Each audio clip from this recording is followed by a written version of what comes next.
سب سے پہلے تو آج کے اس دن کی مناسبت سے تمام دیکھنے والوں کو، ہمارے ناظرین کو میری جانب سے ہمارے سب جو ہمارے ساتھ مہمان موجود ہیں ان سب کو بہت بہت عید کی مبارکباد۔ عید کا لفظ جو ہے وہ عربی زبان کا لفظ ہے، قرآن میں بھی عید اسی طرح ہی استعمال بھی ہوا ہے، اور اس کا جو روٹ ورڈ ہے وہ دیکھیں آوادہ ہے، یعنی اس کا مطلب ہے بار بار لوٹ کر آنے والی، عائد، بہت خوب، عودہ جو ہے نا، اس سے یعنی ایسا دن جو بار بار لوٹ کر، اور خاص طور پہ اس میں پھر جو چیز اس کے ساتھ بنتی ہے وہ یہ ہے کہ وہ دن جو ہے وہ خاص موقع پہ آئے، اور اس کے اندر ایک اجتماعیت کا مفہوم جو ہے وہ بھی پایا جاتا ہے، یعنی دونوں چیزیں ساتھ ہیں، خاص دن ہو اور اس کے ساتھ اجتماعیت بھی ہو، اور یہی چیز ہم اپنی اس رمضان کے بعد آنے والی عید میں بھی یہ دیکھتے ہیں کہ ایک رمضان کا مہینہ گزارتے ہیں، اور رمضان کے مہینے میں جو اللہ تعالیٰ کے ساتھ ایک تعلق ہے اس کو مضبوط کرنے کی کوشش سب کرتے ہیں اپنی طرف سے جتنا مجاہدہ کر سکتے ہیں۔ اس کے بعد آپ دیکھیے کہ جو اجتماعیت ہمیں عید والے دن خاص طور پہ عید کی نماز کے طور پہ جو ہمیں نظر آتی ہے وہ بہت ضروری ہے اور خاص ہے۔ اس میں دیکھیے کہ رمضان المبارک کے دوران بھی اجتماعیت کے کافی پہلو نظر آتے ہیں، جیسے نماز تراویح ہے مثلاً، اور بہت زیادہ اب تو افطاریوں کا اچھا انتظام ہوتا ہے، کثرت سے لوگ مساجد میں بھی اور جگہوں پر بھی، یہ بڑی اچھی روش ہے، مسنون طریقے جو ہیں وہ اس میں جو نماز کے لیے آپ دیکھیں کہ اس میں خواتین بھی جاتی ہیں اور بچے بھی جا رہے ہوتے ہیں، اور پوری فیملی جا رہی ہوتی ہے، ایک پورا جوش و خروش، اور ایک رستے سے جاتے ہیں اور دوسرے رستے سے واپس آتے ہیں۔ یہ سنت تو جو فیسٹیوٹی، جی بالکل سنت ہے کہ ایک رستے سے جایا جائے اور دوسرے رستے سے واپس آیا جائے، رستہ بدل کے مطلب اختیار کیا جائے رستہ بدلنا، کیونکہ اس میں یہ ہے کہ کئی افراد جو آپ کو ایک رستے میں ملے ہیں وہ دوسرے رستے میں آپ کو مس نہ ہو جائیں۔ کیسی حکمت ہے جی، اور اس میں پھر دیکھیں کہ کتنا یعنی زور ہے اجتماعیت میں، اس میں بھی آپ دیکھیں یعنی مسلم کمیونٹی کو جو ویژن ہے نا وہ یہ ہے کہ وہ ہر شخص، ہر گھر دوسرے گھر سے بندھا ہوا ہو، جس طرح وہ پڑوسی کا بھی ایک ہے نا رول کہ جی 40 گھروں تک جو ہے وہ آپ کا ہمسائیگی ہے۔ تو یہ ساری چیزیں جو ہے نا وہ اس عید کے ساتھ جو ہے نا وہ جڑی ہوئی ہیں، اور اس میں ثقافتی پہلو جو آپ نے ذکر کیا تو اس میں ایک واقعہ میں نے پڑھا، کہتے ہیں کہ رسول پاک صلی اللہ علیہ وسلم کے دور میں جب ایک دفعہ عید ہوئی تو آپ کا گھر جو ہے وہ متصل تھا مسجد کے ساتھ ہی، تو آپ کو عید والے دن وہاں کچھ آواز آئی ڈرم بجنے کی، اس طرح کی،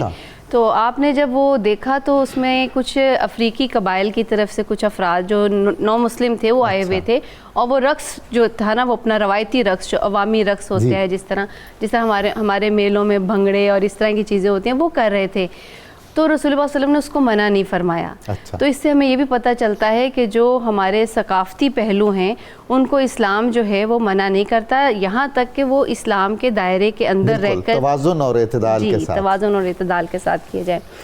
اور دوسرا ایسا بھی کوئی آپ نے صلی اللہ علیہ وآلہ وسلم نے غالباً فرمایا تھا حضرت عائشہ رضی اللہ تعالیٰ عنہا سے کہ ہر قوم کی ایک عید ہوتی ہے، بچیاں دف وقت بجا رہی تھی، شاید ایسا کچھ، جی اس کو بھی ناپسند نہیں کیا تھا، حالانکہ اس سے منع پہلے کیا گیا، باقی افراد نے کیا، لیکن آپ نے اس کو منع نہیں فرمایا کہ اس کو جاری رکھا جائے، اس میں کوئی قباحت نہیں ہے۔ خوشی کو منانے کا ہر قوم کا اپنا ایک طریقہ ہے، اگر وہ اسلام کے جو دائرہ کار ہے اس کے اندر اس کو منایا جا رہا ہے تو اس میں کوئی قباحت نہیں ہے۔ بہت تصور ہے نا جی کہ جو اسلام ہے، یہ جو مشرقی سرزمین ہے، یہ درد و غم کی اور افسردگی کی زمین ہے، اور اس میں خوشی اور خوشکن پہلو نہیں ہے، حالانکہ ایسا تو نہیں ہے، ایسا نہیں ہے، بالکل بھی نہیں ہے۔ ابھی جو آپ کے سوال کا دوسرا پہلو تھا کہ جی عرب ملکوں کے حوالے سے، تو اس میں میں نے یہ دیکھا کہ جو روایت ہے ہمارے ہاں جو عید کے لیے مبارکباد دی جاتی ہے وہ ہم کہتے ہیں عید مبارک، جی، اور اس کے جواب میں کہا جاتا ہے خیر مبارک، خیر مبارک عام طور پہ۔ تو اتفاق مجھے انڈیا میں یہ ہوا کہ جب وہاں پہ میں نے عید مبارک کہا تو انہوں نے مجھے آگے سے کہا آمین، تو مجھے بہت عجیب لگا کہ عید مبارک کا جواب آمین کیسے ہے، پھر میں نے غور کیا تو میں نے کہا یہ ٹھیک ہے جواب، بالکل، کیونکہ عید مبارک میں ہم دعا دے رہے ہیں کہ آپ کے لیے یہ عید مبارک ہو، اور وہ جواب آمین ہی بنتا ہے، لیکن ہمارے ہاں خیر مبارک کہنا یعنی آپ کے عید، آپ نے جو مجھے عید مبارک کہا میں قبول کرتا ہوں اسے، اور آپ کے لیے بھی وہ خیر مبارک ہو۔ تو اسی طرح جب امارات میں یا عرب ملکوں میں دیکھیں تو وہ ہے تقبل اللہ منا ومنکم صالح الاعمال، تو یعنی جو رمضان کا مہینہ ہے وہ اصل سبب ہے اس عید کا، تو وہ جو اعمال ہم نے سر انجام دیے ہیں تو یہ دن جو ہے یوم الجائزہ، آپ نے لیلۃ الجائزہ کا ذکر کیا، تو جائزہ کیا ہے؟ انعام ہے، تو یوم الجائزہ ہے، یعنی اس میں آپ کے وہ جو تمام انعامات ہیں اس کا بدلہ دیا جائے، دیتے ہیں کہ آپ کو قبول ہو آپ کی عبادتیں، جی اللہ تعالیٰ آپ سے بھی قبول کرے اور ہمارے بھی صالح اعمال جو ہے وہ قبول کرے۔ اس طرح ملیشیا کے اندر وہ کہتے ہیں سلامت ہری رایا، یعنی اور اس میں مزے کی بات یہ ہے کہ وہاں کوئین اور کنگ کا بھی کلچر ہے، تو وہاں پہ وہ کوئین جو ہے وہ باقاعدہ ایک دسترخوان جو ہے وہ سب کے لیے لگاتی ہے، یعنی اس میں کوئی وہ قدغن نہیں ہے کہ جی یہ آئے گا اور یہ نہیں آئے گا، کھلا دسترخوان ہے سب کے لیے۔